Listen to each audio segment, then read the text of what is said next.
Greetings, humans. You have entered the Command Zone, your destination for all aspects of Elder Dragon Highlander. Enjoy your stay.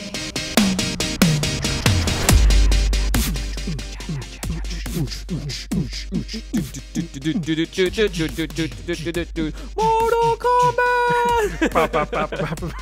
Hey everybody, how's it going? You're listening to the Command Zone. We are on episode 70. I'm your host, Jimmy Wong. Get over here! I mean, how's it? How's it? It's just like why? Josh fires a hook into your chest and yanks you over. Fatality. No, you have to go shaka, bro. Fatality. Shaka, bra. Fatality.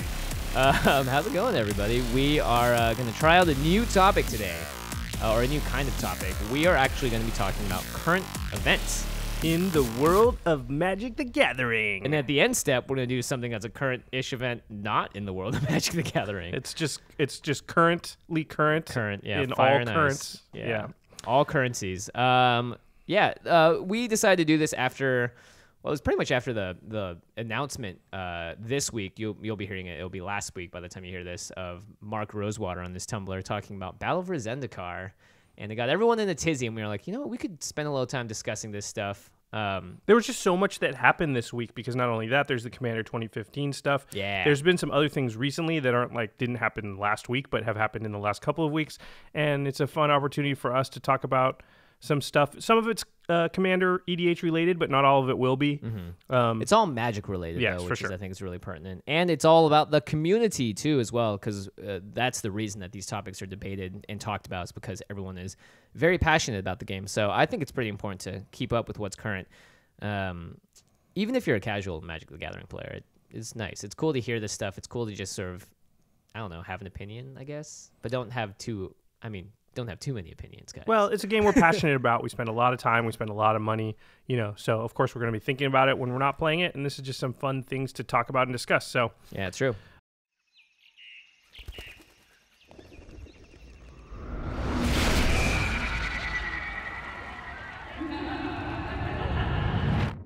You want to start with the Battle for ZENDIKAR thing? Yeah, so last week on Maro's blog on Tumblr, he basically was like, I've been asked a ton of questions about this. Normally, so if you guys don't know, normally they do Battle for ZENDIKAR spoiler stuff at Comic-Con, but this year Comic-Con was early, so they had nothing to talk about relating to the set, really, except show some art and talk about what's going to happen, but they didn't spoil any cards or anything.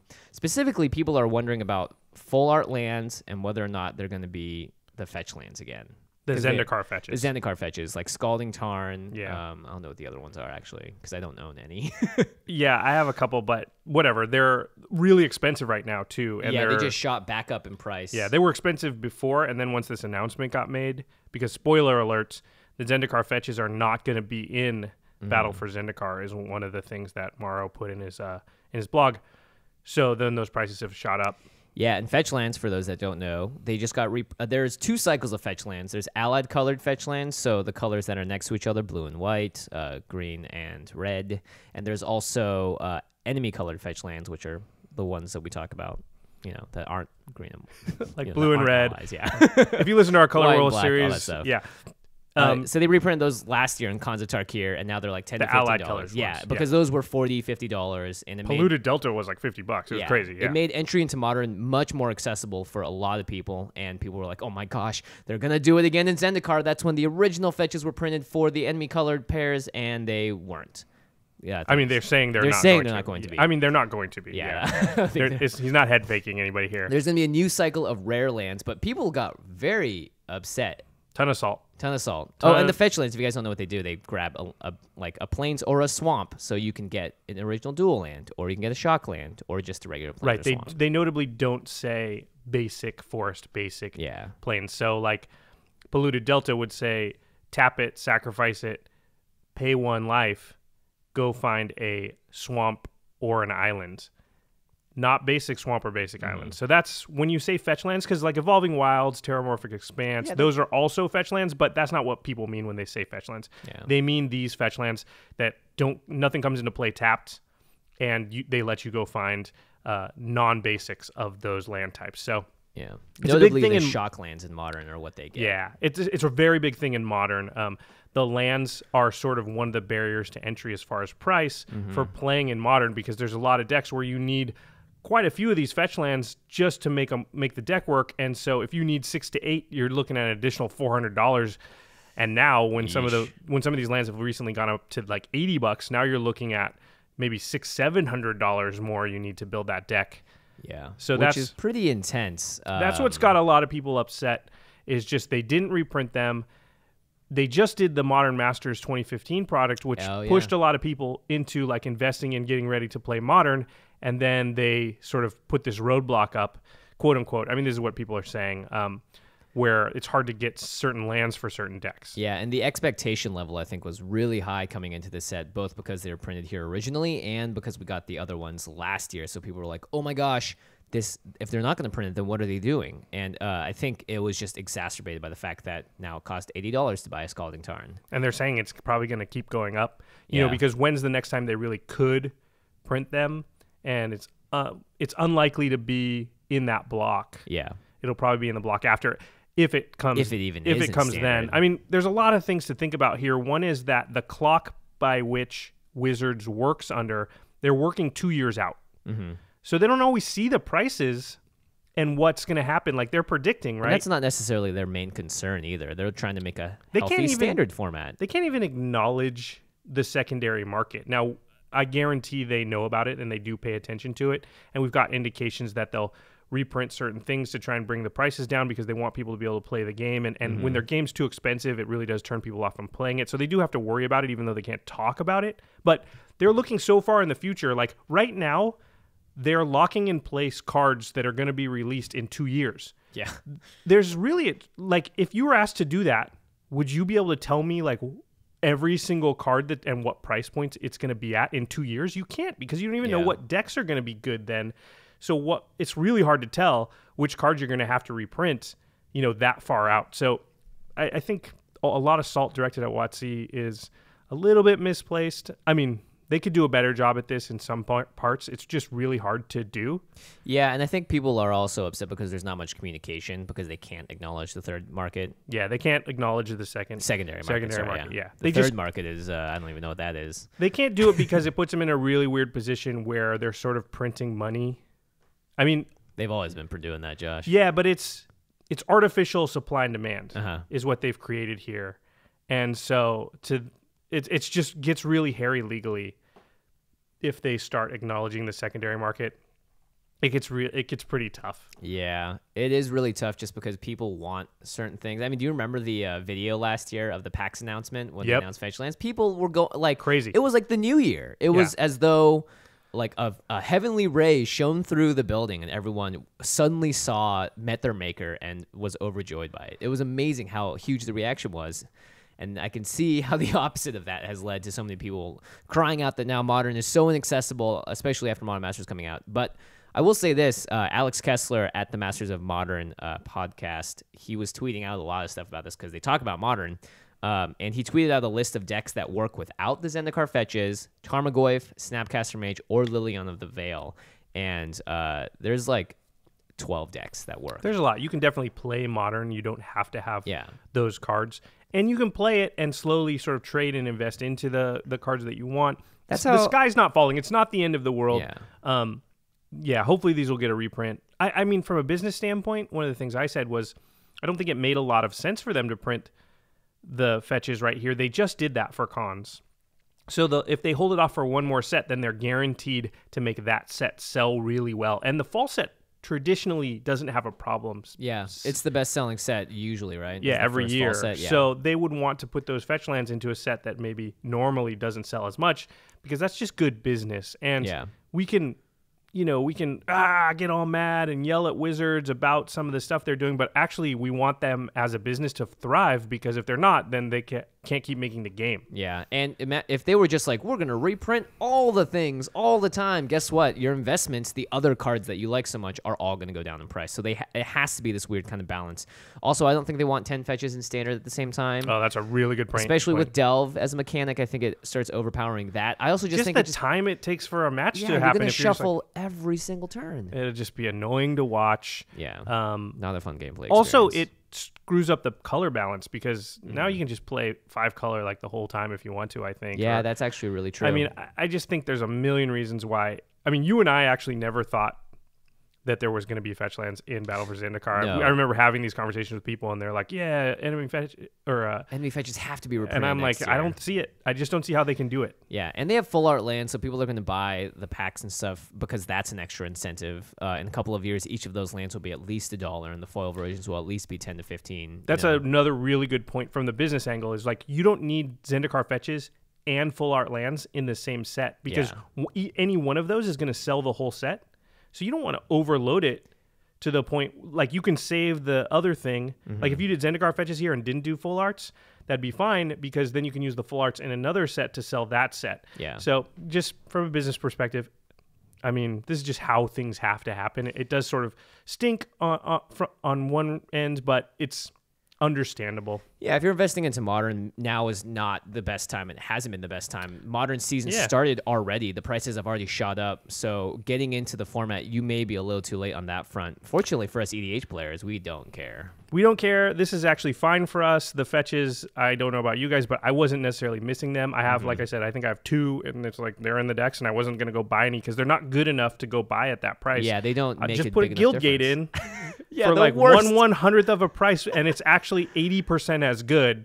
You know, there's no reason to, because we're just not like, oh my god, if I don't play my 3-drop on turn 3, I don't lose. So yeah, maybe you could even gain a life when you put your land into play. Yeah, exactly. I'll play the refuge lands. I'm not actually, it's better than Guildgates because I play all the tap lands from cons, and every time I see someone play one, I'm like, fists in the air, like, awesome, dude, great. You just saved yourself so much money that you could spend on another card that will make a big difference in the deck. Exactly. If you spent $50 on a land and then this guy plays the refuge land, the life land, your deck is only 0.005% better than his for that, but you spent $49 more. Whereas he could have taken that $49, bought an Avacyn and an Earthcraft, and now his deck is like, wow, look at that quick math. Holy moly. I was like, that, 30.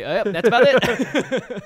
So, but full art lands, I'm actually super excited because you have a lot of them. I don't have very many at all. I have them because I bought them on Amazon because I was like, I want these full art dollar lands from the original Zendikar or whatever. If you haven't seen Jimmy's decks, a lot of them have like all full art lands. He's got foil full art lands. Look, if I'm going to be casting spells over these mythical planes, I want everyone to feel good when the mana gets tapped for them. It doesn't make me feel good because I look at my crappy looking like Mirage lands and I'm like, what am I doing? I need full art lands. So now I can get them. Very excited about that. Yeah, and I will probably first pick a foil out land in the draft. I guarantee it. I will first pick one. You're like, I don't care value. That's like a $10 card. I mean, why not? It's true. Every pack you buy of this, and you can play it forever. I mean, this is going to be a really good set to just buy boxes of because every pack's basically $1 cheaper because those guaranteed in a year and a half, 2 years, those are worth a buck. I mean, if you look at the lands from Unhinged, a foil island from Unhinged is $60. That's insane. That is insane. But those sets were not printed very. I mean, like, it's just hard to get those. Spikes do not play and buy Unhinged, so they lost a bit of market there. I'm really looking forward to a new Unset. I think that'd be really fun. Oh, I hope that happens. But it'll probably be in place of Conspiracy when it does. Oh, yeah. So I'm hoping for Conspiracy 2, and then you can do How about Unconspiracy 2.0? It's just a combo of both. Conspiracy. C uppercase UN Spiracy. Oh boy, Morrow, I hope you're listening. It's okay. That one's free. You can take it. That's like a B+.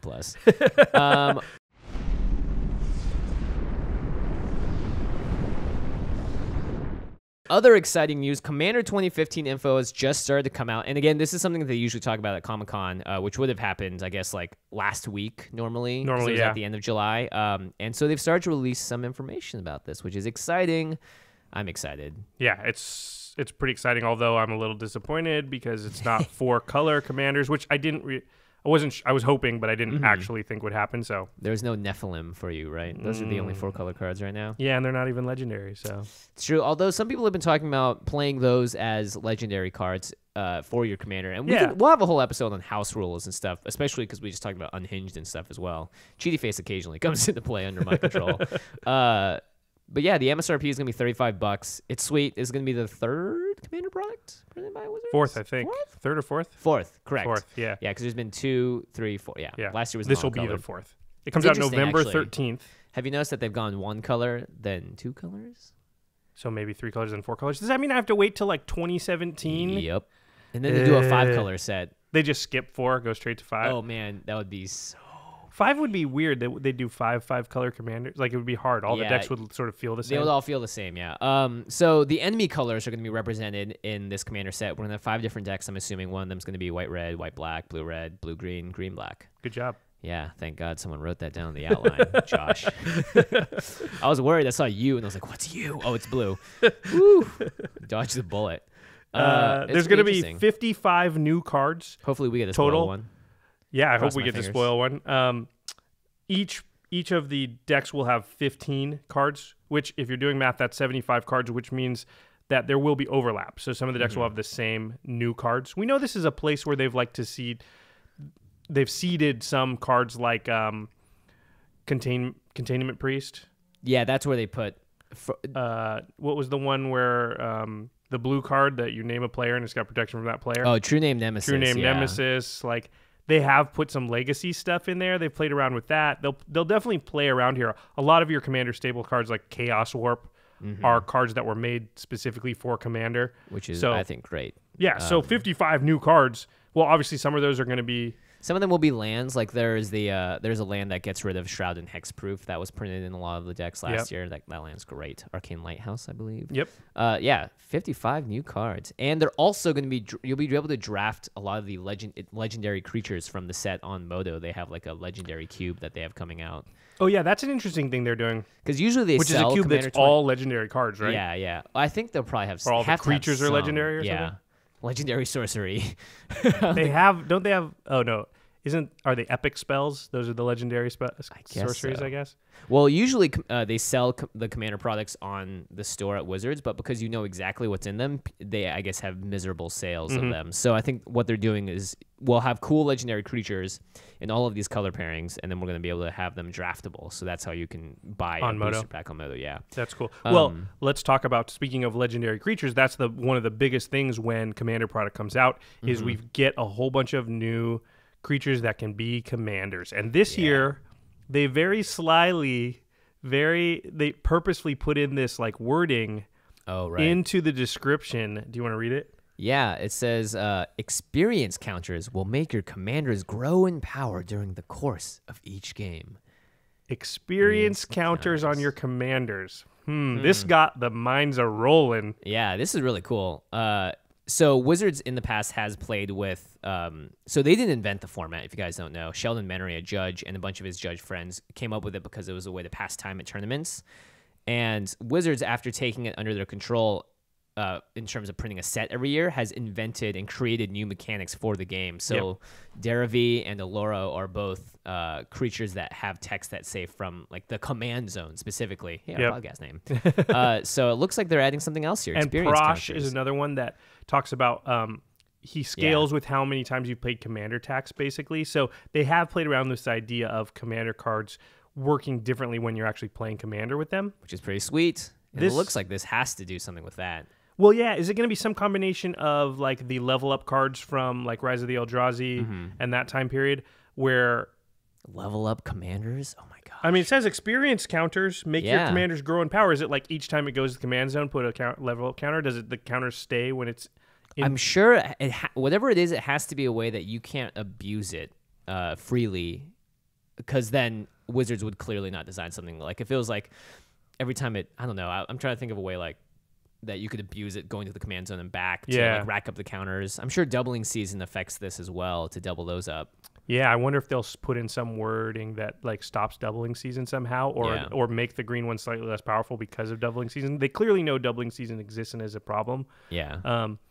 I'm interested. Super interesting. Yeah. Could you imagine like a Kazundu Tusk Caller, like that guy that makes those elephants? As like a legendary type of creature that just keeps its counters when it goes to the command zone and comes back, and then could be crazy. So by the time it like has 3 counters, it puts out 3/3/3 green elephants. Yeah, it could be worded so like tap it and put, X 3/3s into play where X is half the number of counters on it. Round it up. Yeah, round it up. Or equal to the number of counters on it. Oh geez. And it just costs 1 green to put out. And every time every time it enters the battlefield from the command zone, put a counter on it. Yeah, so. I feel like that's what it is. It's not when it dies. It has to be when it comes in. Right.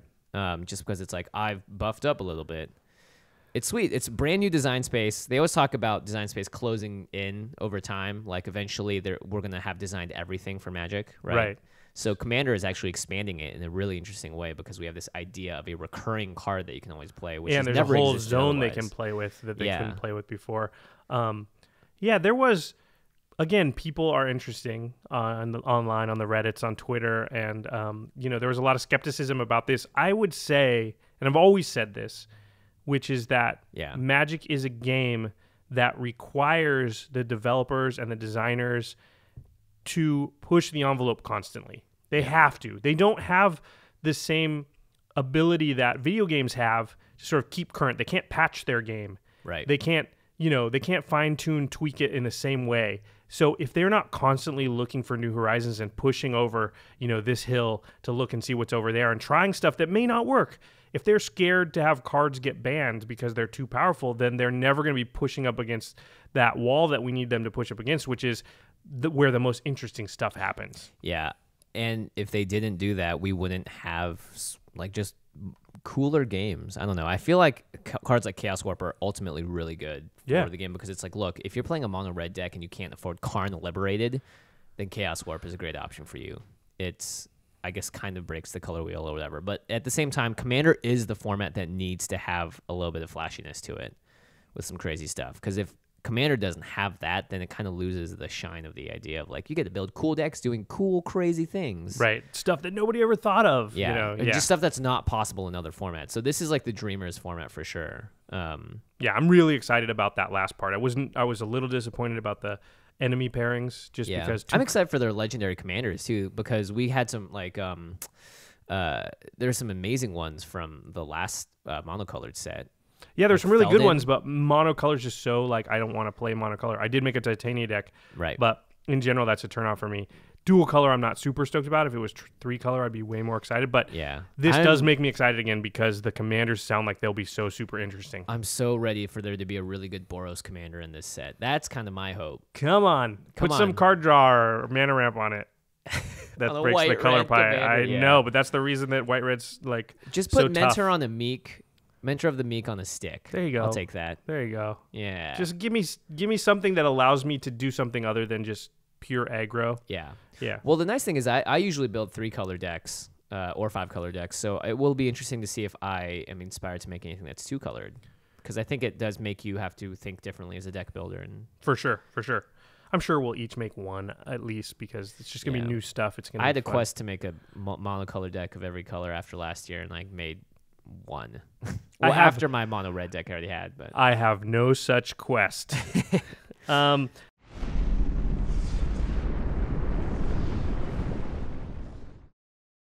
Oh, well, the next point we have is the new Mulligan rule. Ooh, Mulligan. So this is something that happened a few weeks ago, but if you haven't heard, if you don't follow the Pro Tour... They announced it a few weeks ago, or maybe even a month ago or so. Yeah, and it actually happened at the Pro Tour a couple weeks ago. And this doesn't really matter for us, but it's something that's interesting. If you haven't heard about it, it's just interesting the space that Wizards is working in now and what they're thinking about the game and how to continually evolve it and continue to make things better. It's like them patching the game is what they're kind of doing. This kind of is with this rule. So the new Mulligan rule, assuming you know the old one. Okay, geez, let's just say the old one. Okay, so the old rule, we all know in EDH is different, but this is for competitive Magic. You draw your first 7 cards. If you don't like that hand, you shuffle it back into the deck, and then you draw 1 less card. So you draw 6. If you don't like that hand, you shuffle it back into the deck, and you draw 5. And then you do keep doing that until you have a hand that you want to keep. Yep. What they found was there's a huge gap between starting with 7 cards and starting with 6 cards. Something like a 20% difference in the win rate if you went from 7 cards to 6 cards. So it's just too big of a gap. You don't want a game that's decided based on that. And also, it just sucks for coverage when someone just has to mull down to 5 and can't play Magic, and you just watch someone just sort of walk over the other player, and coverage is just like, oh, well, bummer. It makes your game seem, I don't know, it's less of a game, you know, because it seems like luck plays too big of a part. Now, you want luck to play a part, but not a huge part. So what they came up with was really interesting. They added to the Mulligan rule, and what they've said is that it's the same as before, but it says any player whose opening hand has fewer cards than his or her starting hand size may scry 1. So if you mold a 6 or more, before you start the game, you get to scry 1. You have to choose to keep that hand first. Yes. You can't be like, I draw 6, I scry 1. Okay, I'll keep it. Okay, I'll keep it, yeah. But this is, I mean, it's really good. Scrying, by the way, you look at the top card. So you scry the number it is. So you scry and you look at X cards at the top and you decide whether or not you keep it on top or put it on the bottom. So let's say you have a 6-card hand that has like 1 land in it. You just need 1 more land to do well.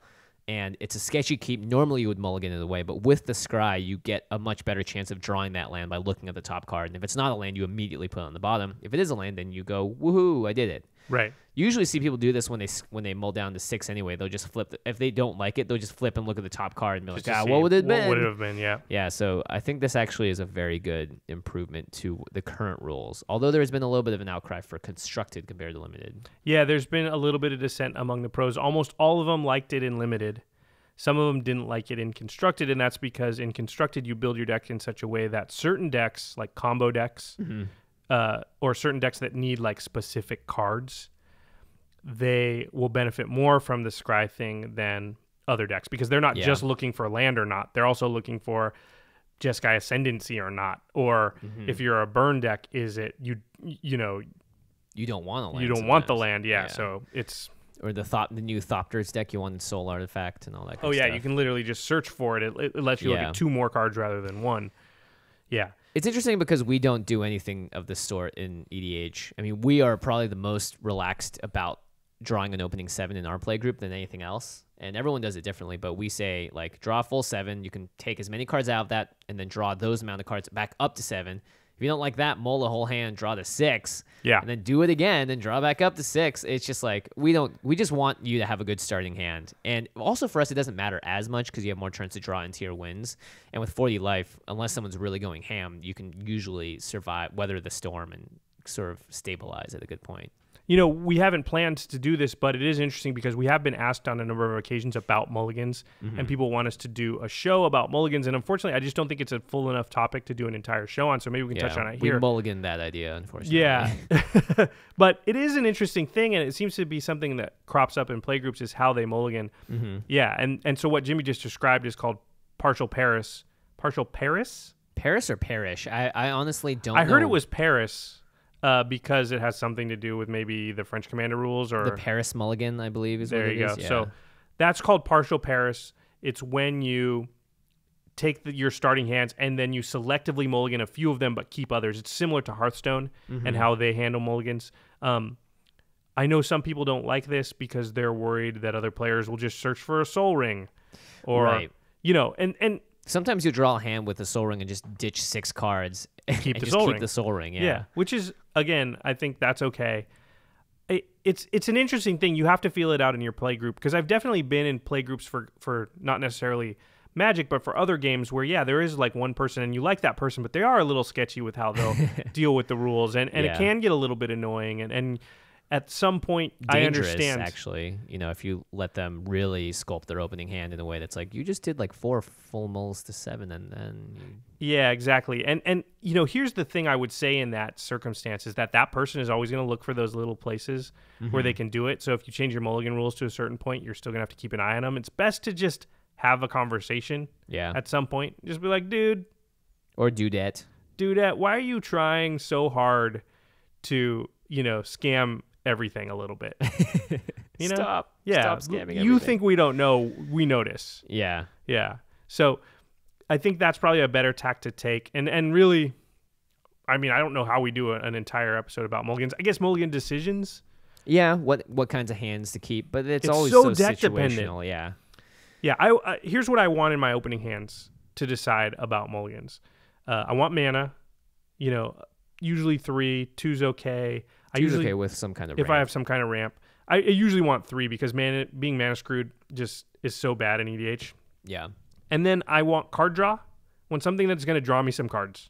No matter if it's a 6-drop that draws you cards, I'm still okay with it. Like if I have a hand with Consecrated Sphinx, I'm like, that is going to be fine. Yeah, because I'm going to be able to get gas at some point. Yeah. Yeah, I'd rather have Rhystic Study or something, but right. I want something in my opening hand, Phyrexian Arena. Skull Clamp. Underworld Connections even. They don't even have to be the best card draw cards ever, because I want to be able to move through my deck a little bit and find the pieces. And anything that's going to draw me an extra card per turn, even if it's just one, is going to be twice as fast. Yeah, or having a tutor in your hand is also really nice. And then I figure my deck will even itself out. Because if I built it right, it's going to, under most circumstances, water will find its level. So I just want the leveler, which is card draw, to come along. That's why I'm an advocate of just playing Howling Mines and stuff like that. Even though in more normal constructed formats, you don't want to play those cards because you're down a card. Yeah. Everybody else is up a card that first time. But really, in the end, if you build your deck right, then that's going to level you off better than them. So, and you choose when you play it as well. Yeah. And that's really all I look for. Card draw, a little bit of ramp. That's it. I don't actually worry about the rest of the pieces. I mean, I don't know if I do this the most because our play group does it a lot, which is just draw the 7 cards. Yeah, fine, that's good enough. Yeah. I don't look for specific things.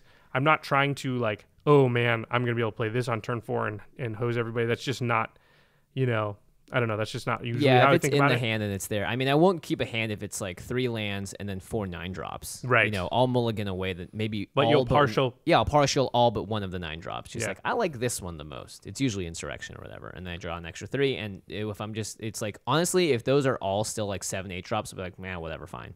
I still have 3 lands. That's like the most I can ask for. I'll usually full mull then if I do that. Like if I got a hand with 4 7 to 9-drops and 3 lands, I'll mull all 4 of the big stuff. Look at what I've got. If there's not a single piece of card draw, mull the whole thing. Yeah. Because my decks, I always have 10 to 12 card draw things, so I've got a good chance of just getting one. I just want one. Yeah. I just want my velocity to be high. Everything else will work. And it's also the early game. No one usually points removal in our play group at stuff like that in early game. It's just hard to waste it on one person drawing cards. Yeah. Because you don't even know if they're your enemy yet. You usually want to save it for something that, like, for the moment when somebody says, I attack you, Jimmy. Okay, I'll use my removal. Like, you don't really want to waste it until then. Yeah, and we'll talk about that in our next episode, actually, specifically how to hold some cards back.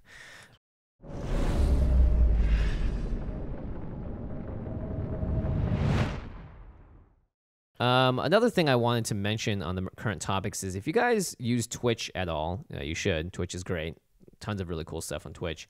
Magic streaming is like at an all-time high. There's like a giant group of people that are all online and playing, and they're all great. They all do different formats. They all play different things. There are even some people that stream Commander stuff, although I find that kind of it's tough. I fall asleep when I watch that. It's tough, yeah. Which sucks because I love Commander and stuff, but if you're watching on the phone, there's like 3 other giant screens, and you have to like zoom into each one and be like, what is on? It's really hard to keep track of the board state. The politics of it are really hard. They don't really transfer all that great. They don't transfer at all. And if there was a live group playing it, that would be what be most. Then it'd be super interesting. You'd need multi-camera setup so you can see what everybody's doing. But then it would be like literally people like trying to politic would be interesting. But you have to produce that to such a high level. Yeah, exactly. But I mean, right now we have awesome people online.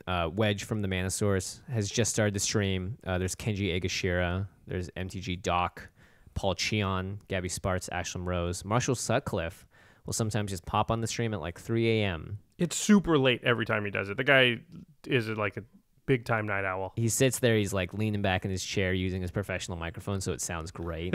Well, and he's got that deep, awesome voice. Yeah, exactly. He sounds the best of any of the streamers. Course. Yeah, absolutely. Because both the mic and everything else. Limited loading ready run. Those guys are drafting as well, and they also do these things called the streamer drafts. Streamer showdowns. It happens like once a month where they just pit 8 different of the streamers and usually 1 Wizards employee, and you can watch multiple streams at once and see who's drafting what and passing what to the person on the left or right. It's really cool. It's like interactive. You get to see like, oh wow, because this person didn't pick it, that guy grabbed it or that girl grabbed it, and that's why they're in green, etc. So you get to like sort of monitor the draft as it goes. And also, if you are interested in those formats, all of these players usually talk about their reasoning behind the way they play. Why they chose a certain card, why they're playing it now, why they're holding it back. And I think that's actually really, really important. Yeah, it's akin to like listening to a podcast about how to improve your play. Yeah. You can watch somebody play, and as they talk about how they're playing and why they're making decisions, that can improve your play. And you can ask them live, like, hey, why did you just do that? Or like, shouldn't we have played Titanic Growth there? And they'll go, no, because this, and whoa, cool. And that almost all that knowledge can apply to EDH. yeah, you can definitely apply the information and the way they think about stuff to the EDH games. In a lot of ways, EDH is more complicated because there's so many other players. And politics. Yeah, and because of politics, there's not as many like this is the correct thing. Whereas in like limited and constructed competitive formats, there's often a exactly right play. Right, but I do like the idea that if they're trying to enforce the idea that you should be making the correct play. You should be making your plays for a reason. Yeah, for a reason. And they have, I thought of X, Y, and Z, and that's why I did this. And even if you're not right, just going through the process, you'll be right more often if you have a process. Yeah, instead of just sort of going willy-nilly and doing whatever. The other good thing is that Jimmy and I have a tendency to be hanging out in a lot of these chats, especially Kenji, Doc, Wedge. Those are some of our favorites. Will often be in there. So you can always pop in. And if you see us, say hi. And yeah, I've actually talked to a lot of listeners already. Yeah. So if you guys are listening, hello, friends. That's Kenji's way of saying hello. Hello. And let's see, what does Doc say? Doc is oh gosh, I was doing Doc impressions when I guested on this charity stream the other day, and now I can't think of what he says. He was it's like he'll go like, Kyle 569, thank you for subscribing. A beer, or I raise a toast and the Boros fist to you. It's he has like his whole like routine he goes through every time that somebody subscribes. So speaking of Boros, hope they print that Boros Commander. Come on, guys. I'm looking forward to it. Just going to keep referencing Boros. Cause I don't care at all because it'll have to be amazing for me to build a Boros deck. It would have to be amazing, yeah, right? Just so them not Boros. It doesn't work. It doesn't work as well as you want it to. All right. Let's go on to some stuff that we found on Reddit and Twitter. Yeah, so we may do this from time to time also. We thought there were some interesting discussions that have been going on Reddit and Twitter, and we'd bring them here and just discuss them. Something I noticed on Twitter, and I think, or on Reddit, and I think a Twitter follower pointed us towards it, was a discussion going on Reddit about somebody asking, like, why is Sol Ring legal in EDH? Why? They went on to compare it to the Moxen and things like Mana Crypt, and obviously they're actually more powerful than the Moxen, we think. I think it's at least equal to the Moxen, and the Moxes are all banned, so why the heck is Sol Ring legal? And a lot of debate occurred. It was a very big, it was a big string, people on all sides. There are rules for Commander. I think they're French Commander rules that ban Sol Ring and a bunch of other cards.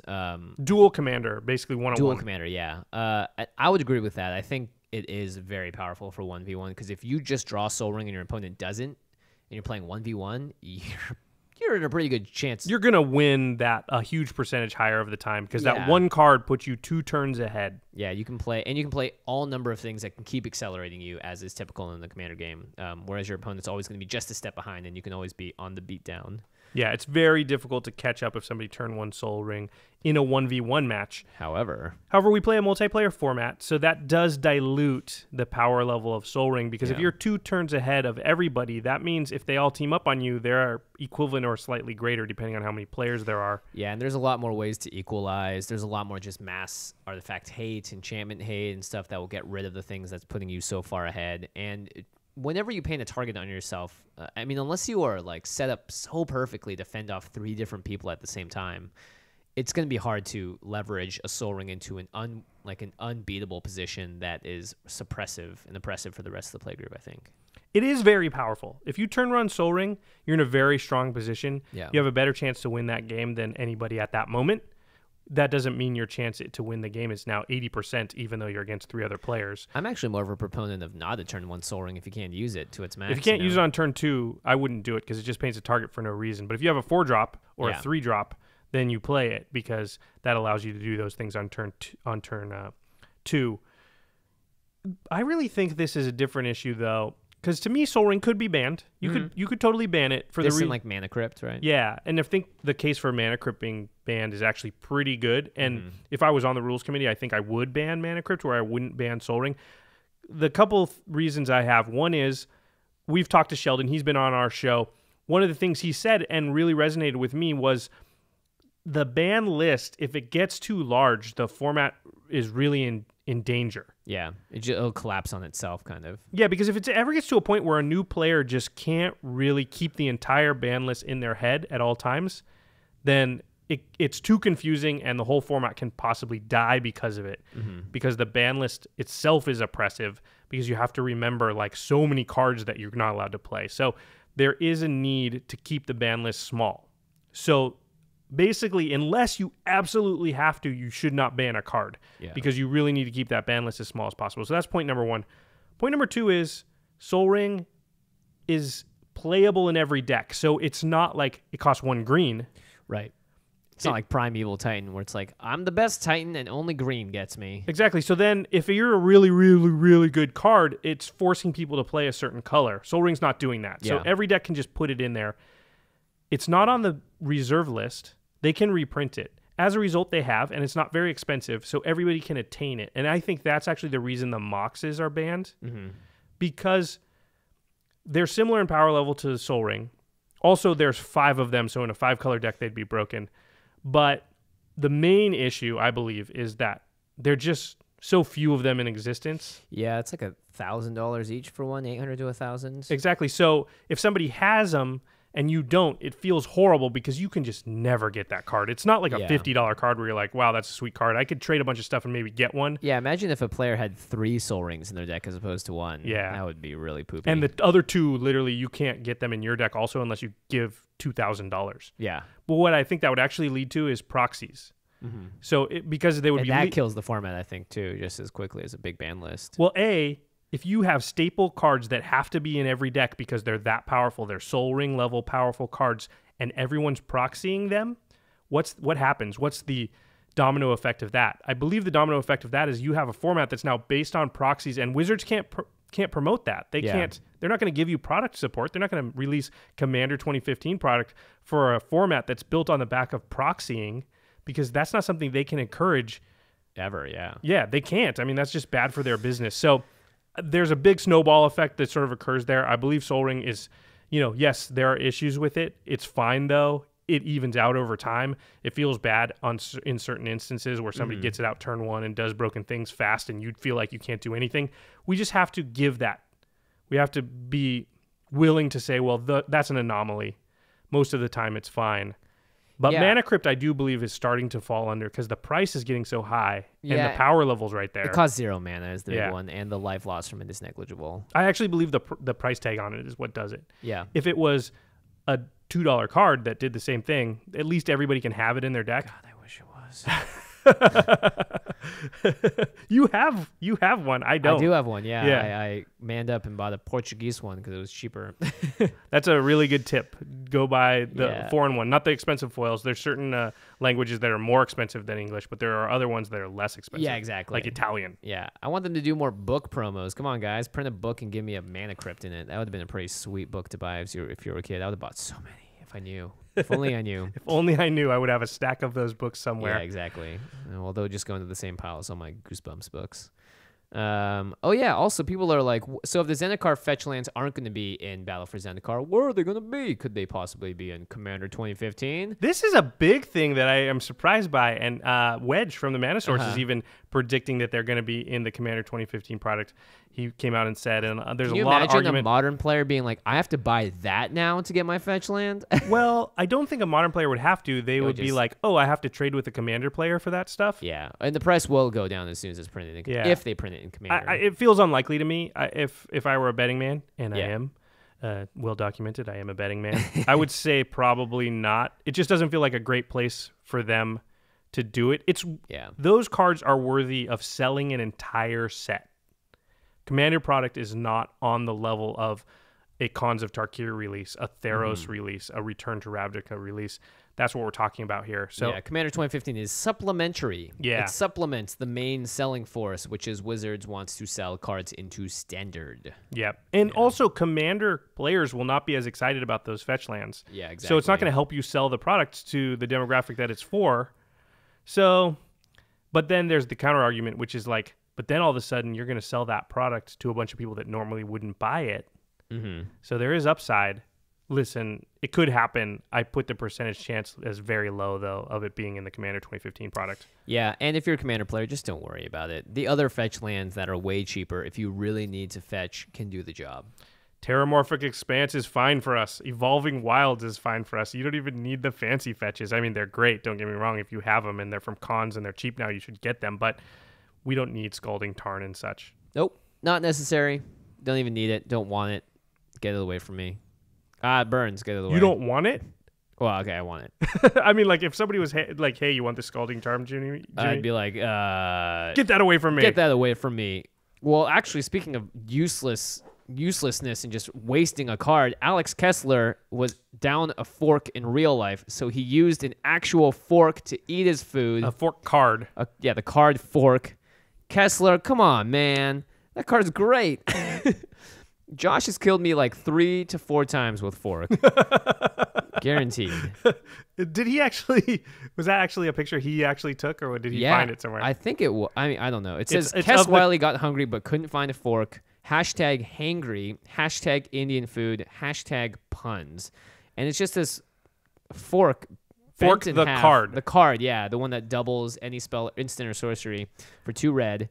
And it's just got curry on it, and it's in a bowl of rice. It's got tikka masala all over it. Tikka masala, yeah. I mean, I love tikka masala. I love Indian food. I do not love this. I just don't know where that fork's been. I couldn't eat off it. Yeah, exactly, right? Like, outside of the fact that, A, it's a piece of cardboard, it's been handled by tons of people. It's passed through many hands. I didn't realize that this was such a big issue for you. I don't know. I can't imagine myself. I mean, I would do it with a basic land, sure. Well, yeah. But this is a card actually, I wouldn't. I would just ask for another utensil that's actually for eating food. 6 people favorited this tweet, guys. Who are you? I will read out their names. I might be one of them. Oh, my gosh. Am I one of them? 6, 8, and you're not. Okay, good. Anders Skoglund. I know you listen to our podcast, Anders. John Waters. Maybe you do, too. Kenny Hall. He does. Andrew Mullen. He does. I don't know. And Josh Alexander. Actually, I think all of those people listen to our show. Yeah. Are you disappointed in them, Jimmy? I'm not disappointed. I mean, I'm sure they were like, you can favorite for any number of reasons, right? You can be like, oh, it was funny. Or, oh, I want to remember this later, so I'm going to add it to my favorites. Only one person retweeted it, though, and I think it was Alex himself. So good on you for not spreading it. At least you guys just favorited it and you didn't retweet. Retweet's the important one. If you guys retweeted it, I'd be up in arms. You know, people are salty about not getting ZENDIKAR fetch lands in Battle for ZENDIKAR, but not Jimmy Wong. He's salty because Alex wasted a magic card. A magic card, yeah. Come on. Think about that little kid somewhere that's like, you can double any instant or sorcery. Is that little kid somewhere? He That's is. a hypothetical little kid. I don't know if he exists. It's probably just me, actually. It's the little kid inside of you. Yeah, I don't have any forks now that I think about it. You don't have one? I don't think I do. That's why. Oh, my gosh. That's why. Lay down on my couch. We will have a discussion. I need a fork. How does that make you feel, Jimmy? Very upset. My feelings have been hurt. All right. Well, that was a fun tangent. Yeah. Well, that wraps up our episode on the current subject. What's current? What's happening in the world of Magic? Yeah. Let us know if you like this format and us sort of tackling issues like this. You know, something we probably would like to do not all the time because there's not always a lot of issues, but as they start to pile up at certain times of the year, you know, something we'd think about doing more shows like this. Yeah. And also, if we're still going to keep to our 2-show-a-week schedule, it'll be nice to occasionally not have to do so much Commander stuff because, you know, we might run out of Commander stuff to talk about at some point if we're not careful. It's impossible. Not that that's happening, but we have a billion deck doctors we could just do instead. All right, now that we've worried everyone listening, on to the end step. Guys, we're burning out. All right, I have an end step. Oh, you do? Yeah, this is where we talk about something cool outside of the world of Magic. And I'm surprised you actually have one because I'm like, crap, we're going to record another episode after this. You got to think of it. You have a whole other episode with which to think of it. Mine is books. Books? I'm going on this long trip. I talked about it last week. That's right. I need book recommendations because there's long flights involved. There's going to be a cruise for part of the trip. You definitely need some books. So I need some books, and I need recommendations from everybody out there of awesome books. I only want awesome books, okay? Because I don't want to read anything that you're like, yeah, it's pretty good. I just want you to give me some book recommendations on Twitter, at Josh Lee Kwai, or you can email them to us at commandcast@rocketjump.com. Yeah. Just let me know any like awesome A+ books that you've read because I'm going to need a stack of them. That's it. Yep. That's my big stack, and they can be digital books as well, right? You can read them on your iPad. I prefer them actually because I can't carry like 30 books with me on the trip. It'll just be a whole suitcase. That's right. So it's gonna be easier on the iPad. What are you looking forward to most in your trip? Is there any area or place? The food in Singapore. Yeah, I hear it's the best place for food in the world. Really? That's what a lot of people say. Singapore is also the cleanest country, like by far. They have very strict laws, if you guys didn't know, about everything. Like, if you spit gum on the street, you're going to jail. Yeah, if I don't come back, Jimmy, then will you come to Singapore and bail me out somehow? I guess, and I'll be like, "What did you litter, Josh? Did you spit gum? Oh my gosh! I'm not even gonna chew gum while I'm there. Yeah, so I think what they actually do is they confiscate the gum from you on the plane, so that you can't accidentally. So you can't accidentally spit it out. Yeah. If you walk around LA, there's little black splotches everywhere on the ground. I'm positive almost all of that is tar or gum. That's just been there for LA doesn't years. arrest you for breaking any of the laws that are actually make sense either. So yeah. All right. That's exciting. Well, I hope you have a great time in Singapore, Josh. Thank you. I only went once as a child, and I don't remember the food, so I'll let you know. I'll hopefully be able to tweet out a bunch of pictures. Yes, that'd be great. Probably for those 3 weeks, my Twitter feed will stop being about magic and will mostly be about food and like cool architecture and maybe more food. I bet you'll find some magic out there, especially Singapore has a pretty big magic scene. Yeah. And Korea has a big StarCraft scene. Korea has a big magic scene as well, and Korean cards are like one of the higher. Oh yeah, because the Korean lettering looks sweet. Yeah, lots of circles. Oh wait a minute, maybe my most excited thing I'm gonna change it. Sorry, Singapore. That was a good sentence. The most excited thing you am. I'm a podcaster, man. My sentences are impeccable. Yeah, there you go. So Singapore just got bumped to number 2. Sorry. Number 1 is visiting the DMZ on the South Korean-North Korean border. Oh, man. The most militarized area in the world. Yeah, the craziest place in the world. I am fascinated by North Korea. Yeah. I'm completely fascinated. If there's a documentary, in fact, if you read a book about it, please, that's at the top of my list. There's a book about the DMZ that Josh can read. I almost said DMV for a second. It's like, man, that is the worst Why are you excited about that, Josh? It's also just like at the North Korean, South Korean border, there's a DMV there. That is the actual embodiment of hell. No wonder they don't like each other. There's like a black hole emanating from that place that sucks both countries to like have a war on that border. I guess that's pretty intense. Yeah, DMZ, that's awesome. Matt Arnold went there. He was on the podcast once. That's why I'm going, because he raved about it. So yeah, pretty intense. Cool. All right. Make sure to check out our sister podcast, The Masters of Modern. Alex and Ben talk about modern. Yeah, and there's lots to talk about now, especially with these crazy sets coming out. Oh, they're going to talk a lot about this whole ZENDIKAR Fetchland thing, I'm sure. They talk about all things competitive Magic. You can find them on rocketjump.com, right next to us under the podcast tab. You can also find them on Twitter at the MMcast. If you guys want to follow our editor, Eli Cuevas, big ups to you, man. You can find him on Twitter at TVGA. Yeah, Eli. Yeah, Eli. And you can also find the guy that does all of the animations on the videos for us, Geoffrey Palmer at Living Cards MTG. And make sure you guys check those videos out there at youtube.com/the Command Zone Podcast. We post a video for every episode, and it's another cool way to consume the content in case you haven't been watching it. All right, everybody. Thanks for listening. And we'll see you next time. Peace.